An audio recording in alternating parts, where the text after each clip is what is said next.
এইজন কুকুৰক চিনি পায়নে আপোনালোকে? মিচিং ৰাইজ। এইজনৰ নাম হৈছে জয়প্ৰকাশ দাস, অসম প্ৰদেশ কমিটিৰ জেনেৰেল ছেক্ৰেটাৰী হয়।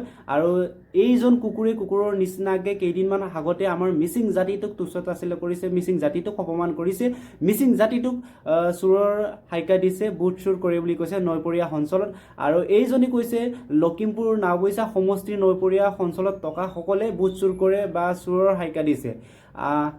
নাওবৈচাই হওক, লখিমপুৰে হওক, ঢকুৱাখানা হওক, ধেমাজি হওক, মাজুলী হওক, বিহপুৰীয়া হওক, গহপুৰ হওক, নৈপৰীয়া অঞ্চলত কোন আছে? আমাৰ মিচিং জাতিটোৱে আছে। এইজন কুকুৰে কৈছে বুট চুৰ কৰে বুলি। ক'ত বুট চুৰ কৰিলে আমাৰ মিচিং জাতিটোৱে?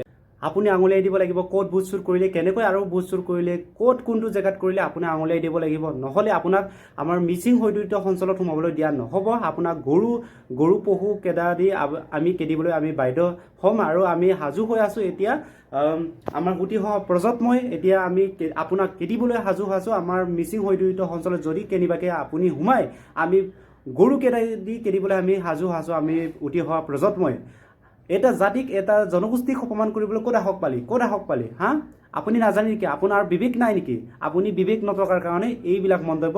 এটা জাতিটোৰ বিৰুদ্ধে, এটা জনগোষ্ঠীৰ বিৰুদ্ধে মাত মতাটো কিমান অসাংবিধানিক আপুনি জানিব লাগিব। আপুনি জনা উচিত কিমান অসাংবিধানিক কথা। আপোনালোকৰ কুকুৰৰ নিচিনা বিবেক নথকা মানুহে কংগ্ৰেছ দলটোক নেতৃত্ব দিয়াৰ কাৰণে এতিয়া কংগ্ৰেছ দলটো বহুত তললৈকে গৈ আছে। কিয়নো আপোনালোকৰ নিচিনা বিবেক নথকা মানুহ নেতৃত্ব দিয়াৰ কাৰণে সেইবিলাক হৈছে। দল কেতিয়াও বেয়া নহয়, কিন্তু মানুহে বেয়া। দল বিজেপি হওক, কংগ্ৰেছ হওক, চবেই ভাল, কিন্তু মানুহসকলেই বেয়া। মিচিং ৰাইজ, আপোনালোকক মই এটাই অনুৰোধ কৰিছোঁ, এইজন কুকুৰক আপোনালোকে চিনি পোৱা উচিত। এইজনৰ নাম হৈছে, তাইৰ নাম হৈছে জয়প্ৰকাশ দাস।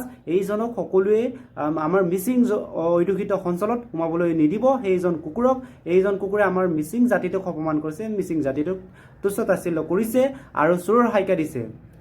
এটা জাতিক বা এটা জনগোষ্ঠীক চোৰৰ হাইকা দিয়াটো কিমান অসাংবিধানিক এইজন কুকুৰে নাজানে। এইটোৰ কাৰণে যায় তাই কুকুৰৰ নিচিনাকৈ বকি আছে, কুকুৰৰ নিচিনাকৈ আমাৰ মিচিং জাতিটোক অপমান কৰিছে, বদনাম কৰিছে। এইজন কুকুৰক চিনি পোৱা উচিত আমাৰ মিচিং ৰাইজ।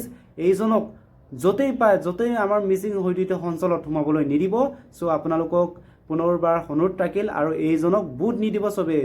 এতিয়া 2026 চনৰ নিৰ্বাচন আহি আছে, আগন্তুক অহা এপ্ৰিল মাহত আহি আছে। চ' সকলো মিচিং ৰাইজে এইজনক ভোট নিদিব, সকলোৱে ভোট নিদিব সেইজনক, আৰু এইজনক সোমাবলৈ নিদিব আমাৰ মিচিং হৈদৈত অঞ্চলত। চ' আপোনালোকক এটাই ৰিকুৱেষ্ট কৰিলোঁ।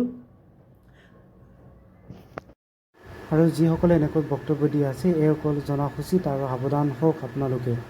আপোনালোকে যি টি কথা ক'ব, আমি এইটো মানি ল'ম, এইটো কথা নহয়। আমিও 4 টকা বিধৰ মানুহ নহয়। আমি হ'ল মিচিং, অসমৰ দ্বিতীয় বৃহৎ জনগোষ্ঠী হয়। আমি 4 টকা মানুহ বিধৰ নহয়।